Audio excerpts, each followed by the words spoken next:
Good afternoon. My name is Carl Crawford, and I'm one of the co-chairs of the Clayton Jackson McGee Memorial. And it is truly a pleasure to have Maureen on our board. And what you're seeing today is truly a gem when it comes to making change, gathering people together, and rallying behind the cause.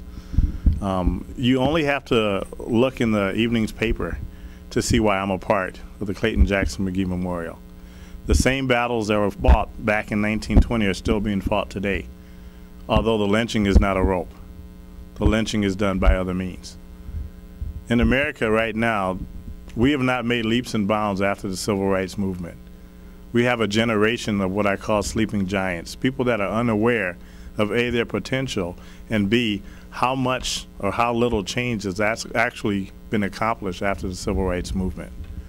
For some reason, we have a generation of kids that look at those parents who hopped on the bus, who sat at the lunch counters, who were beaten because they wanted to go to school, who was beaten because they wanted to vote, and we take those things as just other caveats of life. We don't grab a hold at what change really is about.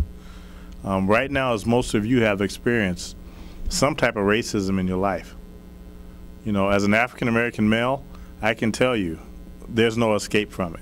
I am reminded every single day that racism still exists. A simple example is how I'm dressed today is not how I always am dressed. If I have a sweatshirt and a baseball hat on and I go someplace to go shopping, you better believe I'm looked at differently than I am today. We are, racially profiled by the car we drive, the clothes we wear, the music we listen to, the job titles we have.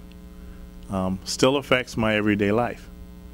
The Clayton Jackson McGee Memorial is about looking at the past, but more importantly, it's about the future.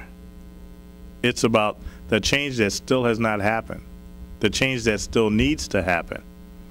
I don't want, when people stop by to see the memorial, just to see the history, but to turn that page and understand that this is living, breathing. It's going on even today as we speak.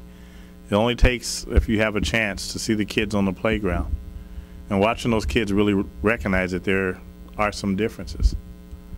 It doesn't come from the kids. It comes from the parents. It comes from the institutions.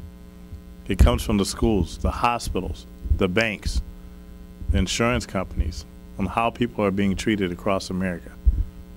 So although the memorial represents a horrible, despicable crime that should not have ever happened, but the same thing is happening today because many people are seeing what's going on and they're not stepping up to change it. All it took was a couple more brave souls on that evening to stop what was about to happen or what really occurred. But yet there was not enough. There was not enough people to shout and stop what was about to happen, and it's happening now. Just recently in the papers, there was going to be a monument, or at least a plaque, recognizing the death of Emmett Till.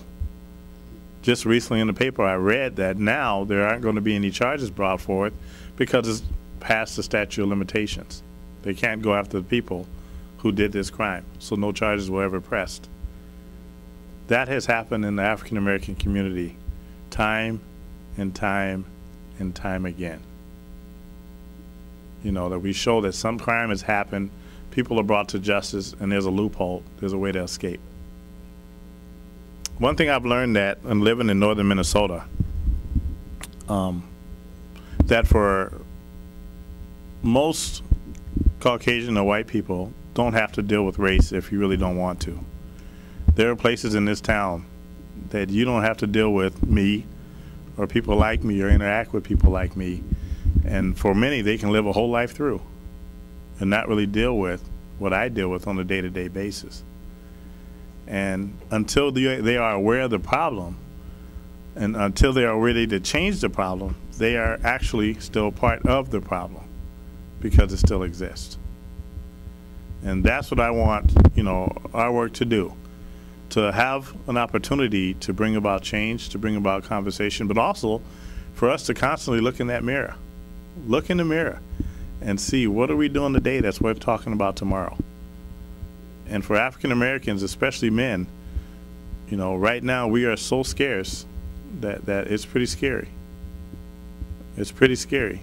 You know, when you look at how many African American men are involved in families, are in positions of power here in a community this size. So our work is still yet to be done. There's still a lot of education that needs to happen, and more importantly, a lot of communication that needs to take place.